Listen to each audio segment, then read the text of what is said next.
네, 영국 주재 북한 대사관 태영호 공사의 전격적인 한국 망명과 그에 따른 후폭풍을 깊이 있게 진단해 보겠습니다. 네, 고영한 국가안보전략연구원 부원장 나오셨습니다. 어서 오세요. 어서 오십시오. 이번 그 태영호 공사가 역대 두 번째로 북한 고위직 인사 아니겠습니까? 한국으로 망명한 인사 가운데. 그렇죠? 그렇게 말하기는 좀 힘들고요. 외교관 중에서 예.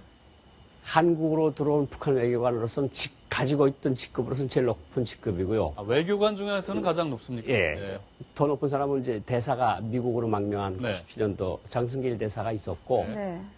그 외교관 내놓고 당정군에서 온 사람은 더 높은 사람들이 네. 있습니다. 어쨌든 고위직 그 외교관이 국내로 망명한 데 따른 남북관계라든지 여러 가지 파장이 클 텐데 네. 한번 짚어보도록 하겠습니다. 저희가 판넬을 준비했는데요. 북태영호 공사 망명기 첫 번째 주제는요. 네, 긴박했던 007 망명 첩보. 우리 부원장님도 26년 전이었죠. 콩고 대사관에서 1등 서기관으로 근무하다가 이제 한국으로 전격 망명했었는데 그 당시에 비춰보면은 이번에 영국에서도 남북간 그리고 영국의 정보기관까지 합쳐져서 아주 그 긴박했던 첩보전이 있었을 것으로 추정되지 않습니까? 흔히 외교관들이 네. 현지를 탈출할 때 네. 제일 고려사항이 자기 신변이 안전이 보장이 되는가를 제일 먼저 그러겠죠. 네. 따지거든요. 네. 그러면 그 나라에서 가장 큰 영향력을 행사하는 나라의 대사관에 갑니다. 네. 왜냐하면 약한 대사관에 들어가면 북한 사람들이 포위하고 막 외교관계 끊겠다고 위협하고 막 이러면 네. 문제가 생길 수 있고 장기간 체류가 가능한데 네. 큰 나라는 일단은 안전을 절대 확보해주고 네. 물질적 수단이 강합니다. 네. 그러니까 신속히 빼돌려서 다른 나라로 빼돌릴 수 있는데 네. 제가 없어지면 저도 없어질 때 30분 후에 이제 그 국가안전보위부 요원들이 도착을 했는데 저를 체포하려고 예. 흔히 한 외교관이 탈출하면 한 20, 30명의 보위원들이 그 지역을 봉쇄를 합니다. 네. 네. 그래서 뭐 미국이나 뭐 이런 적성국 대사관들 지키고 네. 공항에 가서 지키고 네. 항구 지키고 호텔 뒤지고 평소 다니던 사람 집 앞에 가서 잠복을 하고 이렇게 잡으려고 그러거든요. 네네. 그러면서 이제 그 나라 외무성에다가 이야기를 하는 거죠. 범죄자다. 우리 돈 뭐 몇백만 달러를 가지고 도망을 쳤다. 네. 그리고 뭐 사람을 하나 죽였다. 네. 이런 터무니없는 죄를 써서 아하. 못 나가게 하는 거거든요. 네. 그러니까 가장 그 나라에서 중요한 거는 제일 강한 대사관에 가서 신속하게 그 나라를 빠져나오는 게 네. 급선무입니다. 네. 그래서 다른 지역으로 옮겼다가 저 같은 경우도 왔거든요.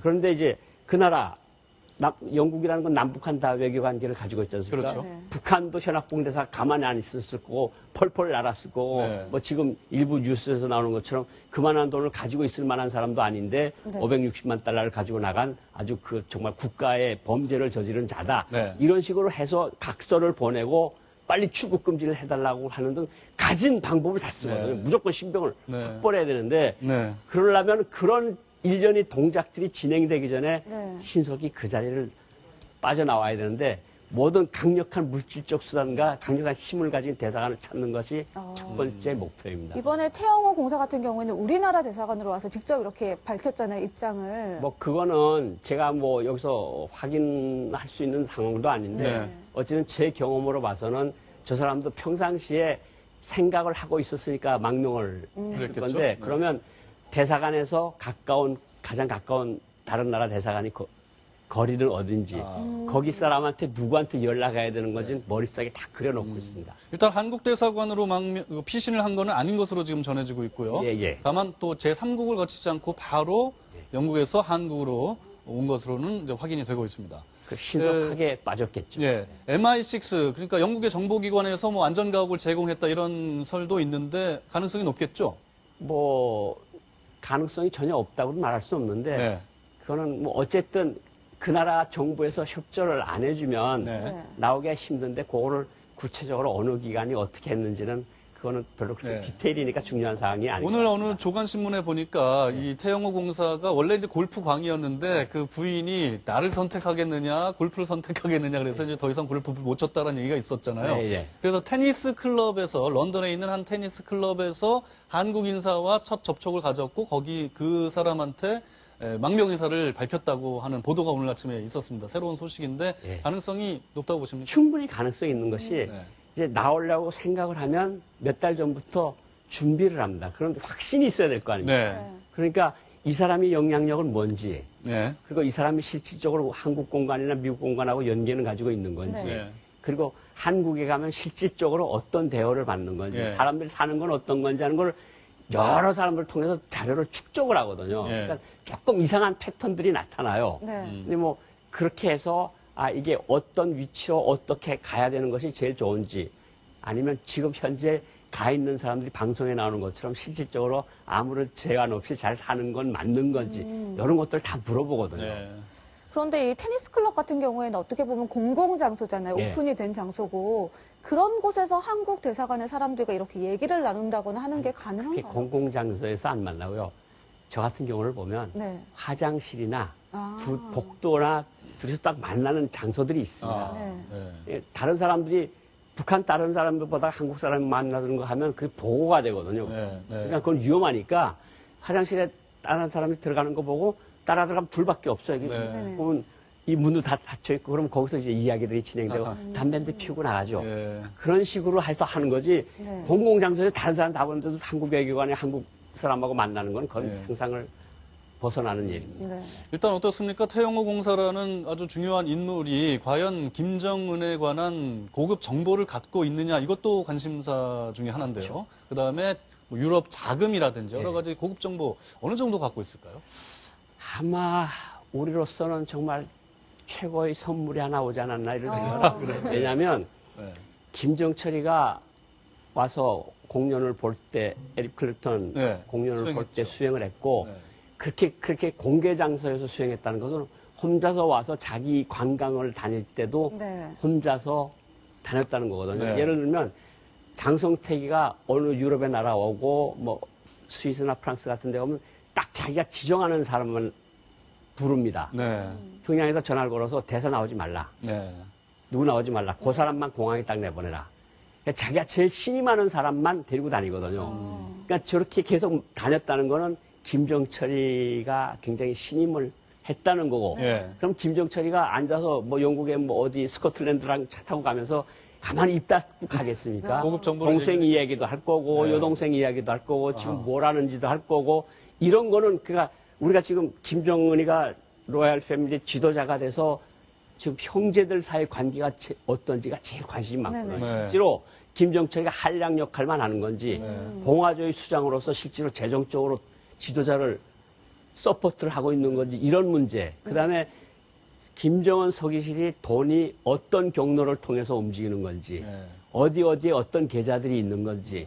그러니까 김정은 최고 권력 코아의 정보들이 와르르 쏟아져 나올 그러네요. 가능성이 굉장히 많죠. 그런 고급 지금 또 정보를 네. 제재 국면이지 않습니까? 네. 그러니까 지금 우리가 지금 신경을 쓰는 게 북한 숨은 돈들이 어떤 숨은 경로를 통해서 평양으로 들어가고 나오고 네. 하는지를 우리가 지금 온 국제사회가 주시하고 있는 거 아닙니까? 네.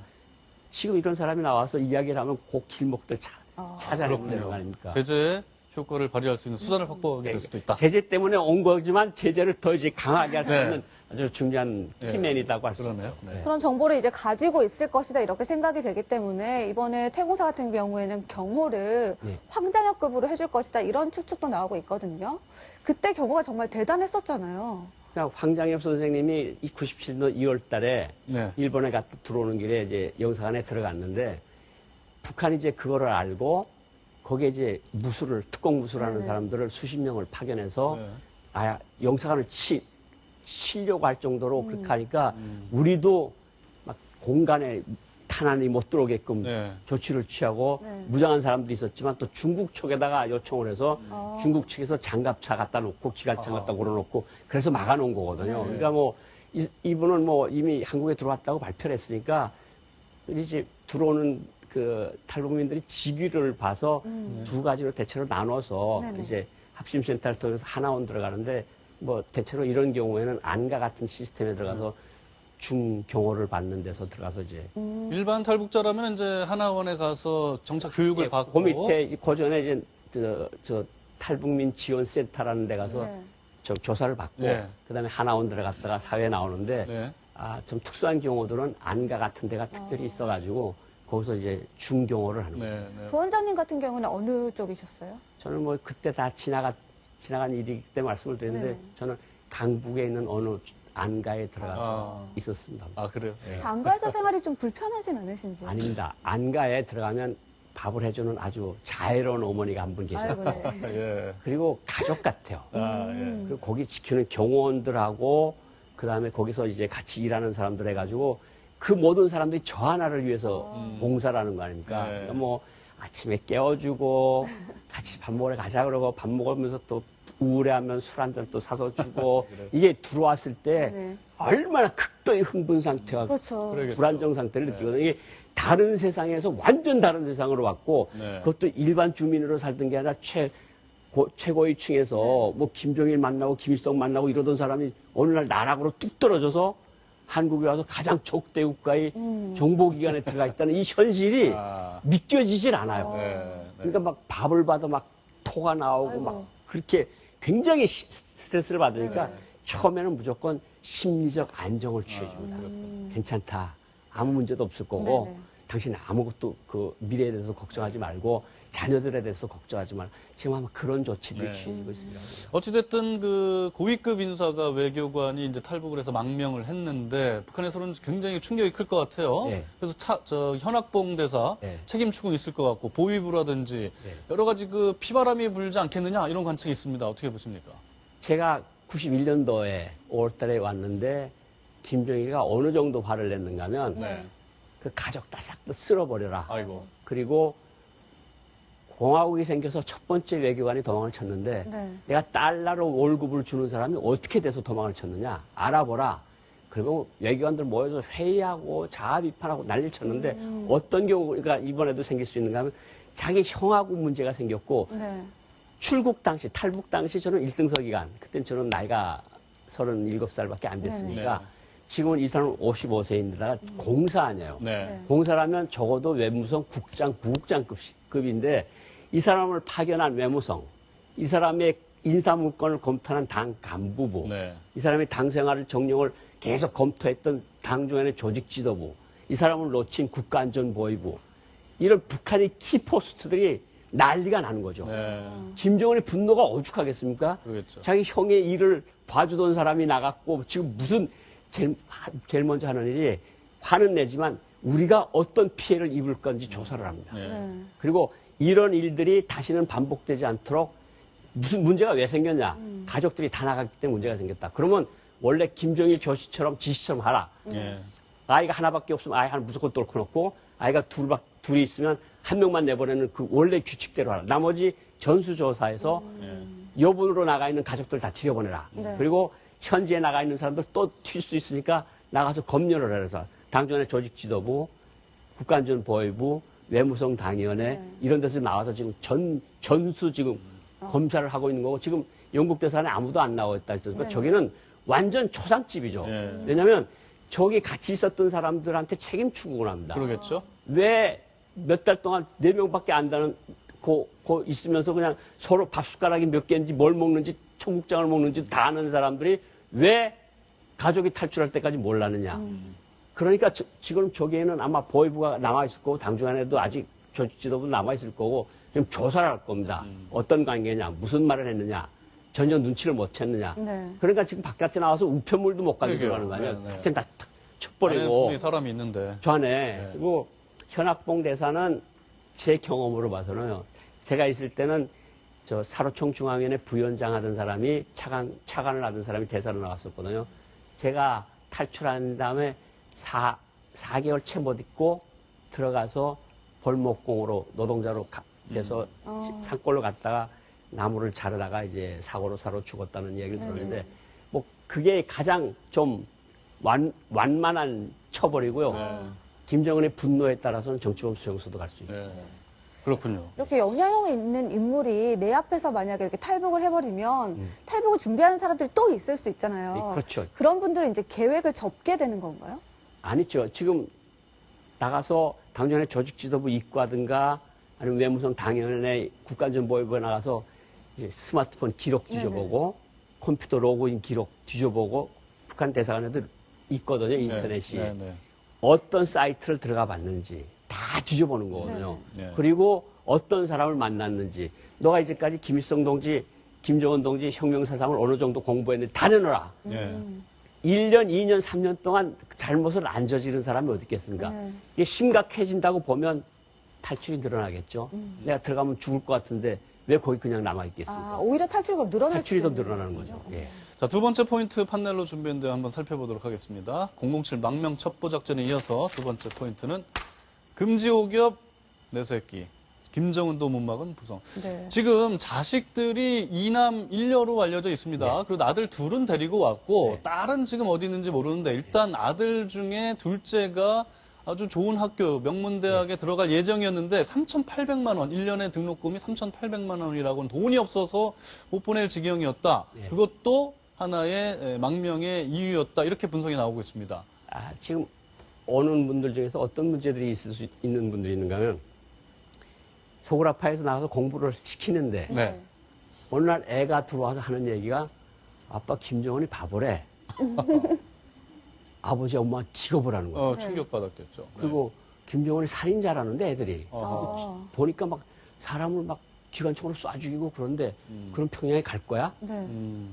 그러면 아버지 어머니로서는 욕을 하고 교육을 하겠지만 제가 고등학교 다니던 애가 이제 평양에 들어가서 저런 소리 하면 아. 몽땅 수용소 가는 거 아닙니까? 네. 그래서 야 이거 안 되겠다. 아하. 가자는. 네. 그리고 또 한 가지는 좋은 환경에서 정말 애들만이라도 좀 자유롭게 숨 쉬고 좀 자유롭게 공부를 하고 자기 희망하는 곳으로 갈 수 있는 네. 그런 교육 환경을 마련하고 주고 싶은데 평양 들어가면요. 네. 그래서 이제 유학하던 친구들도 이제 평양 들어가면 군대에 내보냅니다. 네. 사상 물을 빼라고. 군대 나가면 10년이거든요. 네. 10년 동안은 그동안에 배웠던 거 다 잊어먹죠. 네. 그러니까 안 되겠다. 자녀 교육을 위해서 우리가 희생하더라도 음. 가자.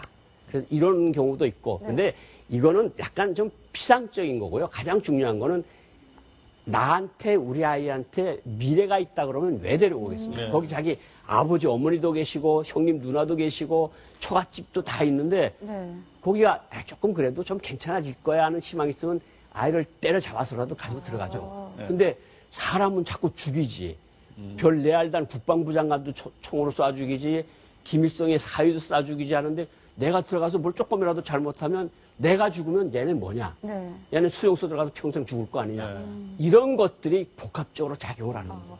그 북한에서 태어난 어린이들 같은 경우에는 어렸을 때부터 체제 교육도 받고 사상 교육도 받잖아요. 근데 태공사의 둘째처럼 아예 외국에서 태어나버린 이런 외교관의 자녀들은 그런 다르겠죠. 교육을 받을 기회가 그럼 전혀 없게 되는 건가요? 그 학교 다 들어갈 나이 되면 북한에서 교과서들 다 가지고 나옵니다. 어. 이 한국말도 배워주고 국어도 네네. 알아야 되고 뭐 이래야 될 거 아닙니까? 김일성 동지 혁명 역사, 김정은 동지 혁명 역사책이 다 나와요. 네.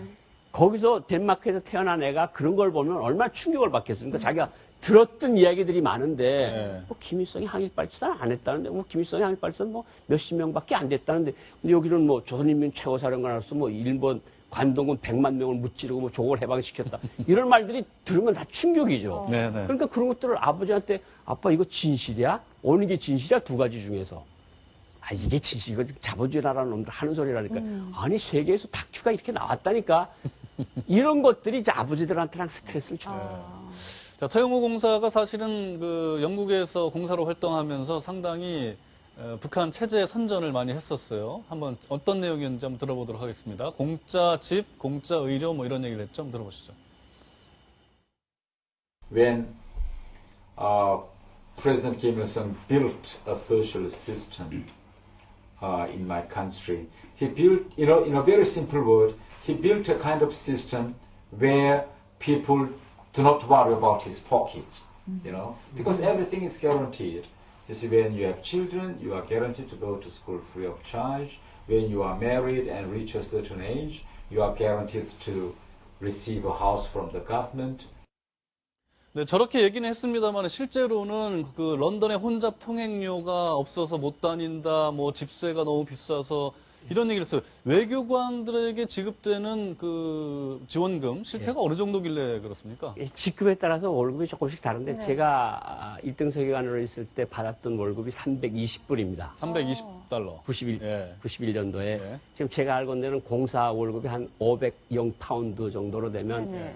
우리로 한 88만 원 세대가 안 되는 돈. 네. 그걸 가지고 애들 공부시키고 외국에서 런던 같은 데서 산다는 게 사실 굉장히 힘들거든요. 런던 아마 물가가 상당히 저기 비싸죠. 조금 네. 그 국제 해사기구 대표부가 나가 있었으니까 거기서 좀 지원을 받았을 거고 네. 아마 좀 친영 인사 뭐 영국의 친조라고 예. 이제 친북 인사들하고랑 조금씩 지원을 받지 않고는 예. 살 수가 없거든요. 예. 그리고 북한 사람들의 심리성에 뭐가 있는가 하면 이런 사건들이 계속 터지잖아요. 제가 돈벌이를 좀 해서 외화벌이를 했고 네. 면세품을 팔아서 돈을 좀 받고 있어요. 그래도 이거를 풍청망청 쓰면 그것이 다 어디서 기록이 됩니다. 아. 그래서 무슨 문제가 생겼을 때, 이 사람 사실은 500파운드밖에 못 하는데 생활은 1000파운드 이상 썼다. 음. 네. 그럼 차익은 어디서 났느냐. 아하. 그걸 따지거든요. 네. 그래서 문제가 생기면 북한에 소환시키면 들어갔다 다시 못 나오고. 그런데 지금 저도 뭐 저런 이야기를 많이 하고 다녔는데 저 사람이 북한에서 대사관에서 2인자 아닙니까? 네. 예. 김일성, 김정일의 지시에 의해서 대사관 2인자가 대선전 업무를 총괄하게끔 북한 외교부 규칙이 되어 있습니다. 예. 그래서 저렇게 선전을 하는 건데 똑같습니다. 제가 25년 전에 했던 소리나 네. 뭐 국가가 모든 것을 다 보장하고 결혼하면 아이들한테 집까지 주고 뭐 무상치료 네. 뭐 다 한다고 그러는데 해외에 나와 있는 사람들 지금 상황이 어떤가 하면요.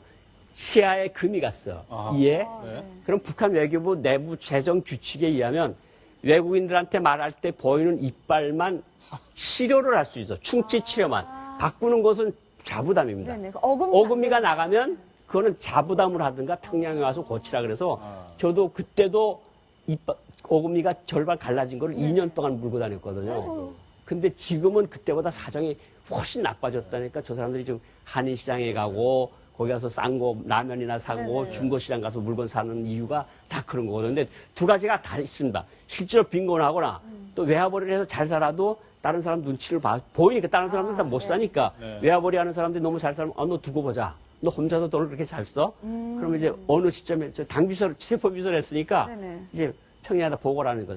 올해 월급은 요만큼밖에 안 되는데 네. 돈 쓰는 거는 씀씀이는 2,000달러 이상을 쓴다. 네. 거기 들어가면 보이부나 조직지도부 이과 당생활 지도과에서 나와서 그래 까봐 한번. 그럼 1년에 한 번씩 돌아요 또 아. 대사관들에. 네.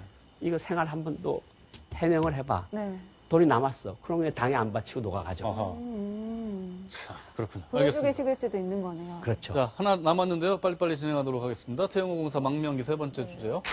남한 정착기 전의 전쟁. 지금 저희가 계속 하던 얘기랑 이어질 것 같은데 네. 사실 경제적인 이유로 이렇게 우리나라로 넘어왔다고 해도 네. 일확천금이 갑자기 생기는 게 아니잖아요. 네. 우리나라 정부가 지원을 해줄 수 있는 돈도 한계가 있는 거고 어느 정도 지원을 받습니까?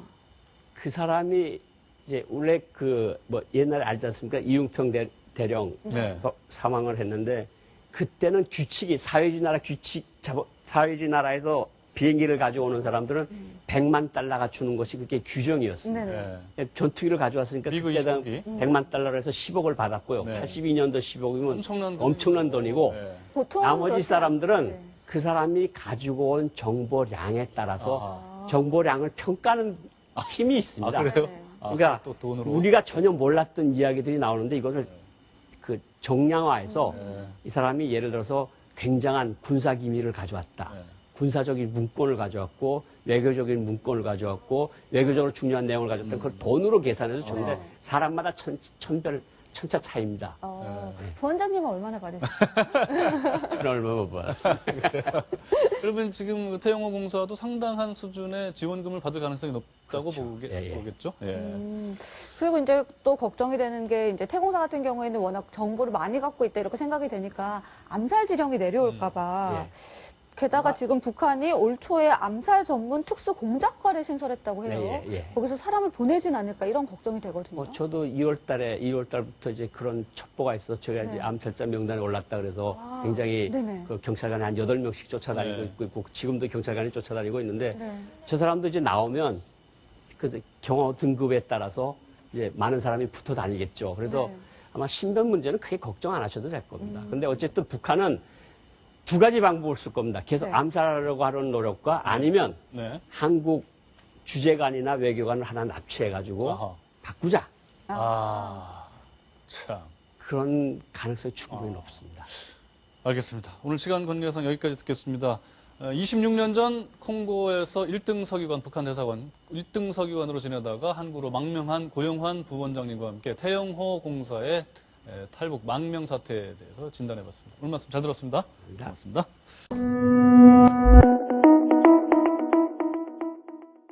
놓친 국가안전보위부 이런 북한의 키포스트들이 난리가 나는 거죠. 네, 김정은의 분노가 오죽하겠습니까? 그러겠죠. 자기 형의 일을 봐주던 사람이 나갔고 지금 무슨 제일 먼저 하는 일이 화는 내지만 우리가 어떤 피해를 입을 건지 조사를 합니다. 네. 네. 그리고 이런 일들이 다시는 반복되지 않도록 무슨 문제가 왜 생겼냐. 가족들이 다 나갔기 때문에 문제가 생겼다. 그러면 원래 김정일 교시처럼 지시처럼 하라. 예. 아이가 하나밖에 없으면 아이 하나 무조건 뚫고 놓고 아이가 둘이 있으면 한 명만 내보내는 그 원래 규칙대로 하라. 나머지 전수조사에서 여분으로 나가 있는 가족들 다 들여보내라. 네. 그리고 현지에 나가 있는 사람들 또 튈 수 있으니까 나가서 검열을 해서 당전의 조직지도부, 국가안전보위부, 외무성 당위원회 네. 이런 데서 나와서 지금 전수 지금 검사를 하고 있는 거고 지금 영국 대사관에 아무도 안 나와 있다 했으니까 네. 저기는 완전 초상집이죠. 네. 왜냐하면 저기 같이 있었던 사람들한테 책임 추구를 합니다. 그러겠죠. 왜 몇 달 동안 4명밖에 안 다는 고 있으면서 그냥 서로 밥숟가락이 몇 개인지 뭘 먹는지 청국장을 먹는지 다 아는 사람들이 왜 가족이 탈출할 때까지 몰랐느냐. 그러니까 지금 저기에는 아마 보위부가 남아있을 거고 당중안에도 아직 조직지도부 남아있을 거고 지금 조사를 할 겁니다. 어떤 관계냐, 무슨 말을 했느냐, 전혀 눈치를 못 챘느냐. 네. 그러니까 지금 바깥에 나와서 우편물도 못 가지고 그러게요. 들어가는 거 아니야. 네, 네. 하여튼 다 안에 쳐버리고 분명히 사람이 있는데. 저 안에 네. 그리고 현학봉 대사는 제 경험으로 봐서는요. 제가 있을 때는 저 사로총 중앙위원회 부위원장 하던 사람이 차관을 하던 사람이 대사로 나왔었거든요. 제가 탈출한 다음에 4개월 채 못 있고 들어가서 벌목공으로 노동자로 돼서 산골로 갔다가 나무를 자르다가 이제 사고로 죽었다는 얘기를 들었는데 뭐 그게 가장 좀 완만한 처벌이고요. 네. 김정은의 분노에 따라서는 정치범 수용소도 갈 수 있고. 네. 그렇군요. 이렇게 영향력 있는 인물이 내 앞에서 만약에 이렇게 탈북을 해버리면 탈북을 준비하는 사람들이 또 있을 수 있잖아요. 네, 그렇죠. 그런 분들은 이제 계획을 접게 되는 건가요?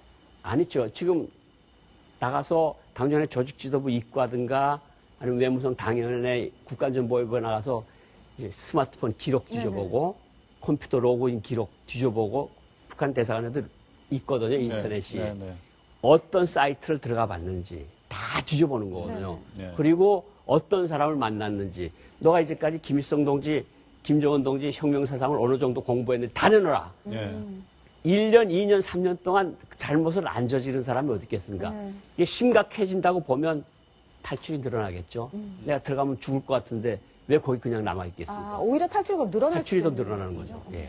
자, 두 번째 포인트 판넬로 준비했는데 한번 살펴보도록 하겠습니다. 007 망명 첩보 작전에 이어서 두 번째 포인트는 금지 오겹 내 새끼. 김정은도 못 막은 부성. 네. 지금 자식들이 2남 1녀로 알려져 있습니다. 네. 그리고 아들 둘은 데리고 왔고 네. 딸은 지금 어디 있는지 모르는데 일단 아들 중에 둘째가 아주 좋은 학교 명문대학에 들어갈 예정이었는데 3,800만 원, 1년에 등록금이 3,800만 원이라고는 돈이 없어서 못 보낼 지경이었다. 네. 그것도 하나의 망명의 이유였다. 이렇게 분석이 나오고 있습니다. 아, 지금 오는 분들 중에서 어떤 문제들이 있을 수 있는 분들이 있는가 하면 소그라파에서 나가서 공부를 시키는데 네. 어느 날 애가 들어와서 하는 얘기가 아빠 김정은이 바보래. 아버지 엄마 기겁을 하는 거예요. 충격받았겠죠. 네. 그리고 김정은이 살인자라는데 애들이 보니까 막 사람을 막 기관총으로 쏴 죽이고 그런데 그런 평양에 갈 거야? 네.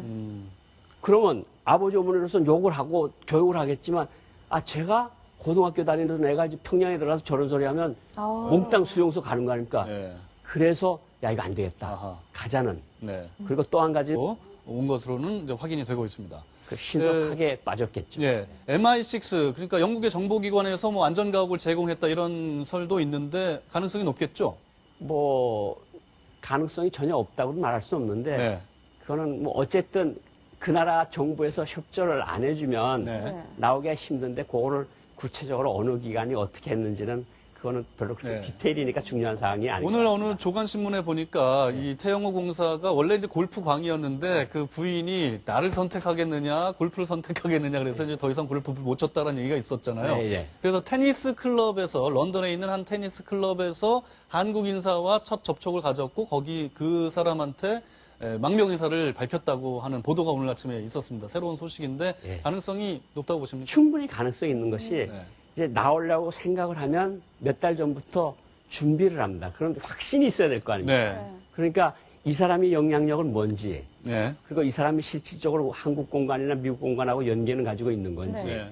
그리고 한국에 가면 실질적으로 어떤 대우를 받는 건지, 예. 사람들이 사는 건 어떤 건지 하는 걸 여러 사람들을 통해서 자료를 축적을 하거든요. 예. 그러니까 조금 이상한 패턴들이 나타나요. 네. 근데 뭐 그렇게 해서 이게 어떤 위치로 어떻게 가야 되는 것이 제일 좋은지, 아니면 지금 현재 가 있는 사람들이 방송에 나오는 것처럼 실질적으로 아무런 제한 없이 잘 사는 건 맞는 건지 이런 것들 다 물어보거든요. 네. 그런데 이 테니스 클럽 같은 경우에는 어떻게 보면 공공 장소잖아요. 예. 오픈이 된 장소고 그런 곳에서 한국 대사관의 사람들과 이렇게 얘기를 나눈다거나 하는 게 특히 가능한가요? 공공장소에서 안 만나고요. 저 같은 경우를 보면 네. 화장실이나 아. 복도나 둘이서 딱 만나는 장소들이 있습니다. 아, 네. 네. 예, 다른 사람들이 북한 다른 사람들보다 한국 사람 만나는 거 하면 그게 보고가 되거든요. 네, 네. 그러니까 그건 위험하니까 화장실에 다른 사람이 들어가는 거 보고 따라 들어가면 둘밖에 없어요. 네. 그러면 이 문도 다 닫혀 있고 그러면 거기서 이제 이야기들이 진행되고 아하. 담배 한 대 피우고 나가죠. 예. 그런 식으로 해서 하는 거지. 네. 공공장소에 다른 사람 다 보는데도 한국 외교관이 한국 사람하고 만나는 건 그건 네. 상상을 벗어나는 일입니다. 네. 일단 어떻습니까? 태영호 공사라는 아주 중요한 인물이 과연 김정은에 관한 고급 정보를 갖고 있느냐 이것도 관심사 중에 하나인데요. 그다음에 뭐 유럽 자금이라든지 여러 네. 가지 고급 정보 어느 정도 갖고 있을까요? 아마 우리로서는 정말 최고의 선물이 하나 오지 않았나 이런 생각을 아, 합니다. 왜냐하면 네. 김정철이가 와서 공연을 볼 때 에릭 클랩턴 네, 공연을 볼 때 수행했죠. 수행을 했고 네. 그렇게 공개 장소에서 수행했다는 것은 혼자서 와서 자기 관광을 다닐 때도 네. 혼자서 다녔다는 거거든요. 네. 예를 들면 장성택이가 어느 유럽의 나라 오고 뭐 스위스나 프랑스 같은 데 오면 딱 자기가 지정하는 사람을 부릅니다. 네. 평양에서 전화를 걸어서 대사 나오지 말라. 네. 누구 나오지 말라. 그 사람만 공항에 딱 내보내라. 그러니까 자기가 제일 신임하는 사람만 데리고 다니거든요. 그러니까 저렇게 계속 다녔다는 거는 김정철이가 굉장히 신임을 했다는 거고. 예. 그럼 김정철이가 앉아서 뭐 영국에 뭐 어디 스코틀랜드랑 차 타고 가면서 가만히 입 닫고 가겠습니까? 고급 정보를 동생 이야기도 할 거고, 네. 여동생 이야기도 할 거고, 지금 아하. 뭘 하는지도 할 거고, 이런 거는 그러니까 우리가 지금 김정은이가 로얄 패밀리 지도자가 돼서 지금 형제들 사이 관계가 어떤지가 제일 관심이 많거든요. 네네. 실제로 김정철이가 한량 역할만 하는 건지 네. 봉화조의 수장으로서 실제로 재정적으로 지도자를 서포트를 하고 있는 건지 이런 문제. 그다음에 김정은 서기실이 돈이 어떤 경로를 통해서 움직이는 건지 네. 어디에 어떤 계좌들이 있는 건지.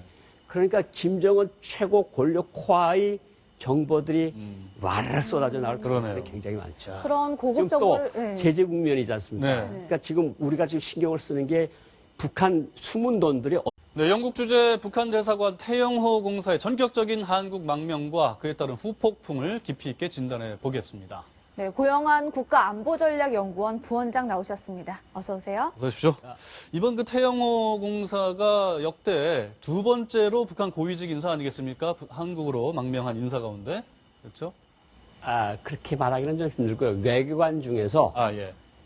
한국으로 들어온 북한 외교관으로서는 가지고 있던 직급으로서는 제일 높은 직급이고요. 아, 외교관 중에서는 가장 높습니까? 예. 더 높은 사람은 이제 대사가 미국으로 망명한 네. 97년도 장승길 대사가 있었고, 네. 그 외교관 내놓고 당정군에서 온 사람은 더 높은 사람들이 네. 있습니다. 어쨌든 고위직 그 외교관이 국내로 망명한 데 따른 남북 관계라든지 여러 가지 파장이 클 텐데 네. 그죠? 한번 짚어보도록 하겠습니다. 저희가 판넬을 준비했는데요. 북태영호 공사 망명기 첫 번째 주제는요. 네, 긴박했던 007 망명 첩보. 우리 부원장님도 26년 전이었죠. 콩고 대사관에서 1등 서기관으로 근무하다가 이제 한국으로 전격 망명했었는데 그 당시에 비춰보면은 이번에 네. 영국에서도 남북간 그리고 영국의 정보기관까지 합쳐져서 아주 그 긴박했던 첩보전이 있었을 것으로 추정되지 않습니까? 그 흔히 외교관들이 네. 현지를 탈출할 때 네. 제일 고려 사항이 자기 신변이 안전이 보장이 되는가를 제일 먼저 그러겠죠. 네. 따지거든요. 네. 그러면 그 나라에서 가장 큰 영향력을 행사하는 나라의 대사관에 갑니다. 네. 왜냐하면 약한 대사관에 들어가면 북한 사람들이 포위하고 막 외교관계 끊겠다고 위협하고 막 이러면 네. 문제가 생길 수 있고 장기간 체류가 가능한데 네. 큰 나라는 일단은 안전을 절대 확보해주고 네. 물질적 수단이 강합니다. 네. 그러니까 신속히 빼돌려서 다른 나라로 빼돌릴 수 있는데 네. 제가 없어지면 저도 없어질 때 30분 후에 이제 그 국가안전보위부 요원들이 도착을 했는데 저를 아. 체포하려고 예. 흔히 한 외교관이 탈출하면 한 20, 30명의 보위원들이 그 지역을 봉쇄를 합니다. 네. 네. 그래서 뭐 미국이나 뭐 이런 적성국 대사관들 지키고 네. 공항에 가서 지키고 네. 항구 지키고 호텔 뒤지고 평소 다니던 사람 집 앞에 가서 잠복을 하고 이렇게 잡으려고 그러거든요. 네네. 그러면서 이제 그 나라 외무성에다가 이야기를 하는 거죠. 범죄자다. 우리 돈 뭐 몇백만 달러를 가지고 도망을 쳤다. 네. 네. 그리고 뭐 사람을 하나 죽였다. 네. 이런 터무니없는 죄를 써서 아하. 못 나가게 하는 거거든요. 네. 그러니까 가장 그 나라에서 중요한 거는 제일 강한 대사관에 가서 신속하게 그 나라를 네. 빠져나오는 게 네. 급선무입니다. 그래서 다른 지역으로 옮겼다가 저 같은 경우도 왔거든요. 네네. 그런데 이제 그 나라, 영국이라는 건 남북한 다 외교 관계를 가지고 있지 않습니까? 그렇죠. 네. 북한도 현악봉대사 가만히 안 있었을 거고 펄펄 날았을 거고 네. 뭐 지금 일부 뉴스에서 나오는 것처럼 그만한 돈을 가지고 있을 만한 사람도 아닌데 네. 560만 달러를 가지고 나간 아주 그 정말 국가의 범죄를 저지른 자다. 네. 이런 식으로 해서 각서를 보내고 빨리 출국 금지를 해달라고 하는 등 가진 방법을 다 쓰거든요. 네. 무조건 신병을 네. 확보해야 되는데 네. 그러려면 그런 일련의 동작들이 진행되기 전에 네. 신속히 그 자리를 빠져나와야 되는데 모든 강력한 물질적 수단과 강력한 힘을 가진 대사관을 찾는 것이 첫 번째 목표입니다. 이번에 태영호 공사 같은 경우에는 우리나라 대사관으로 와서 직접 이렇게 밝혔잖아요, 입장을. 뭐 그거는 제가 뭐 여기서 확인할 수 있는 상황도 아닌데 네.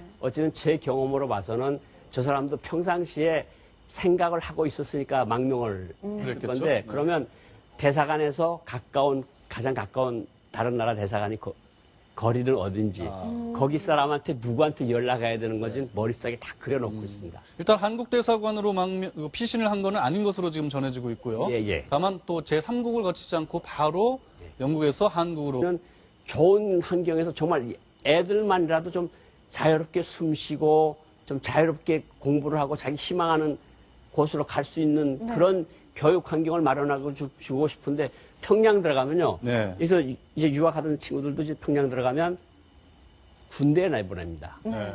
사상 물을 빼라고. 군대 나가면 10년이거든요. 네.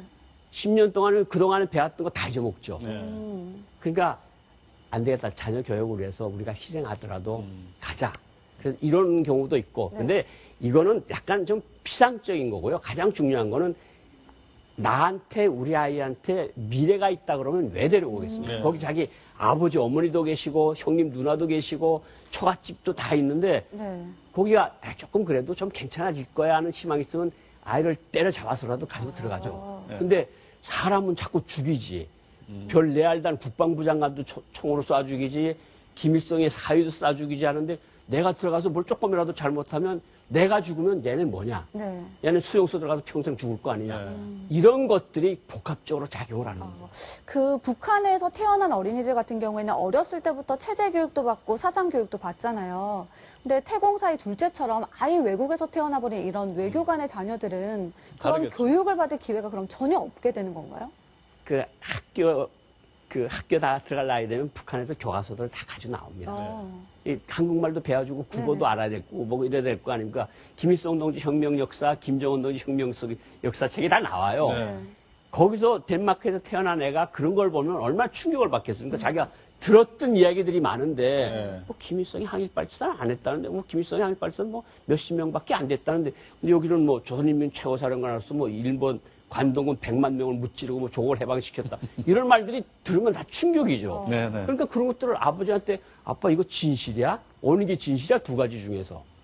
아 이게 진실 이거 자본주의 나라는 놈들 하는 소리라니까. 아니 세계에서 다큐가 이렇게 나왔다니까. 이런 것들이 이제 아버지들한테랑 스트레스를 줘요. 아, 자, 태영호 공사가 사실은 그 영국에서 공사로 활동하면서 상당히 북한 체제 선전을 많이 했었어요. 한번 어떤 내용이었는지 한번 들어보도록 하겠습니다. 공짜 집, 공짜 의료 뭐 이런 얘기를 했죠. 한번 들어보시죠. When President Kim Il-sung built a social system in my country, he built, in a very simple word, he built a kind of system where people do not worry about his pockets, because everything is guaranteed. You see, when you have children, you are guaranteed to go to school free of charge. When you are married and reach a certain age, you are guaranteed to receive a house from the government. 네, 저렇게 얘기는 했습니다만 실제로는 그 런던의 혼잡 통행료가 없어서 못 다닌다, 뭐 집세가 너무 비싸서 이런 얘기를 했어요. 외교관들에게 지급되는 그 지원금 실태가 어느 정도길래 그렇습니까? 직급에 따라서 월급이 조금씩 다른데 네. 제가 1등 서기관으로 있을 때 받았던 월급이 320불입니다. 320달러. 91년도에. 예. 지금 제가 알건대는 공사 월급이 한 500파운드 정도로 되면 네네. 우리로 보면 88만 원 세대가 안 되는 돈. 네. 그걸 가지고 애들 공부시키고 외국에서 런던 같은 데서 산다는 게 사실 굉장히 힘들거든요. 런던 아마 물가가 상당히 저기 비싼데. 조금 네. 그 국제 해사기구 대표부가 나가 있었으니까 거기서 좀 지원을 받았을 거고 네. 아마 좀 친영 인사 뭐 영국의 친조라고 예. 이제 친북 인사들하고랑 조금씩 지원을 받지 않고는 예. 살 수가 없거든요. 예. 그리고 북한 사람들이 심리성에 뭐가 있는가 하면 이런 사건들이 계속 터지잖아요. 제가 돈벌이를 좀 해서 외화벌이를 했고 네. 면세품을 팔아서 돈을 좀 받고 있어요. 그래도 이거를 풍청망청 쓰면 그것이 다 어디서 기록이 됩니다. 아, 그래서 무슨 문제가 생겼을 때, 이 사람 사실은 500파운드 어떤 숨은 경로를 통해서 평양으로 들어가고 나오고 네. 하는지를 우리가 지금 온 국제사회가 주시라고 있는 거 네. 아닙니까? 네. 지금 이런 사람이 나와서 이야기를 하면 꼭 길목들 아. 찾아내면 되는 거 아닙니까? 제재의 효과를 발휘할 수 있는 수단을 확보하게 될 수도 있다. 제재 때문에 온 거지만 제재를 더 이제 강하게 할 수 네. 있는 아주 중요한 네. 키맨이라고 할 수 그러네요. 있죠. 네. 그런 정보를 이제 가지고 있을 것이다 이렇게 생각이 되기 때문에 이번에 태공사 같은 경우에는 경호를 네. 황장혁급으로 해줄 것이다 이런 추측도 나오고 있거든요.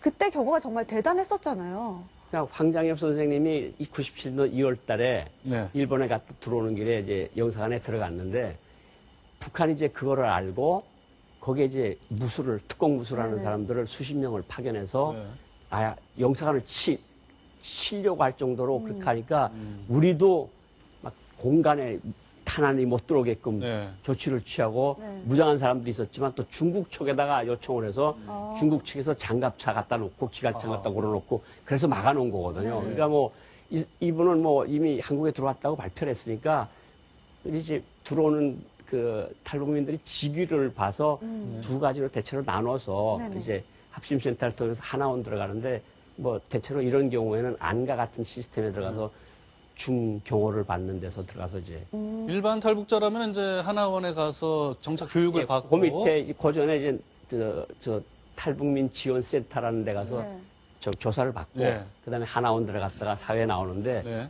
좀 특수한 경우들은 안과 같은 데가 특별히 있어가지고 거기서 이제 중경호를 하는 거예요. 네. 네. 부원장님 같은 경우는 어느 쪽이셨어요? 저는 뭐 그때 다 지나간 일이기 때문에 말씀을 드리는데 네. 저는 강북에 있는 어느 안가에 들어가서 아. 있었습니다. 아, 그래요? 네. 안가에서 생활이 좀 불편하진 않으신지? 아닙니다. 안가에 들어가면 밥을 해주는 아주 자애로운 어머니가 한 분 계셔요. 아이고, 네. 예. 그리고 가족 같아요. 아, 예. 그리고 거기 지키는 경호원들하고 그 다음에 거기서 이제 같이 일하는 사람들 해가지고 그 모든 사람들이 저 하나를 위해서 봉사를 하는 거 아닙니까? 네. 그러니까 뭐 아침에 깨워주고 같이 밥 먹으러 가자 그러고 밥 먹으면서 또 우울해하면 술 한 잔 또 사서 주고 이게 들어왔을 때 네. 얼마나 극도의 흥분 상태와 그렇죠. 그러겠죠. 불안정 상태를 네. 느끼거든요. 이게 다른 세상에서 완전 다른 세상으로 왔고 네. 그것도 일반 주민으로 살던 게 아니라 최고위 층에서 뭐 김정일 만나고 김일성 만나고 이러던 사람이 어느 날 나락으로 뚝 떨어져서 한국에 와서 가장 적대 국가의 정보기관에 들어가 있다는 이 현실이 아. 믿겨지질 않아요. 네. 네. 그러니까 막 밥을 받아 막 토가 나오고 아이고. 막 그렇게 굉장히 스트레스를 받으니까 네. 처음에는 무조건 심리적 안정을 취해줍니다. 괜찮다. 아무 문제도 없을 거고 네네. 당신 아무것도 그 미래에 대해서 걱정하지 말고 자녀들에 대해서 걱정하지 말고 지금 아마 그런 조치들이 네. 취해지고 있습니다. 어찌됐든 그 고위급 인사가 외교관이 이제 탈북을 해서 망명을 했는데 북한에서는 굉장히 충격이 클 것 같아요. 네. 그래서 현학봉 대사 네. 책임 추궁이 있을 것 같고 보위부라든지 네. 여러 가지 그 피바람이 불지 않겠느냐 이런 관측이 있습니다. 어떻게 보십니까? 제가 91년도에 5월달에 왔는데 김정일이가 어느 정도 화를 냈는가 하면 네. 그 가족 다 싹 다 쓸어버려라. 아이고. 그리고 공화국이 생겨서 첫 번째 외교관이 도망을 쳤는데 네. 내가 달러로 월급을 주는 사람이 어떻게 돼서 도망을 쳤느냐 알아보라.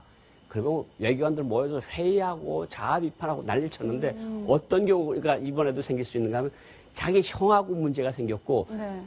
출국 당시 탈북 당시 저는 1등석 기간 그때는 저는 나이가 37살밖에 안 됐으니까 네. 지금은 이 사람은 55세인데다가 공사 아니에요. 네. 네. 공사라면 적어도 외무성 국장, 부국장급인데 이 사람을 파견한 외무성, 이 사람의 인사물건을 검토하는 당 간부부, 네. 이 사람의 당 생활을 정령을 계속 검토했던 당 중에는 조직 지도부, 이 사람